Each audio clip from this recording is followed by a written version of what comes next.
Fokus dalam berkendara, hal ini sangat penting diperhatikan. Kalimat tersebut sepertinya cocok dengan ibu pengendara motor yang satu ini.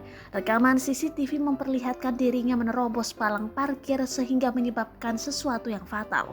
Hal tersebut terlihat dari unggahan akun Instagram @fakta.indo pada Senin 8 November 2021.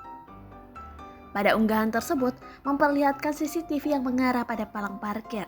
Seorang ibu-ibu berkendara sedang membonceng seorang pria. Saat itu palang parkir sedang terbuka, hingga saat si ibu-ibu tersebut hendak melaju cepat, terlihat menghindari palang parkir.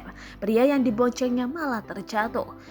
Pria tersebut terjatuh karena terkena palang parkir. Ia terjatuh ke belakang dan langsung terduduk. Terlihat pria itu mencoba berdiri dengan perlahan. Diketahui peristiwa tersebut terjadi di RSUD Cutmutia, Losumawe.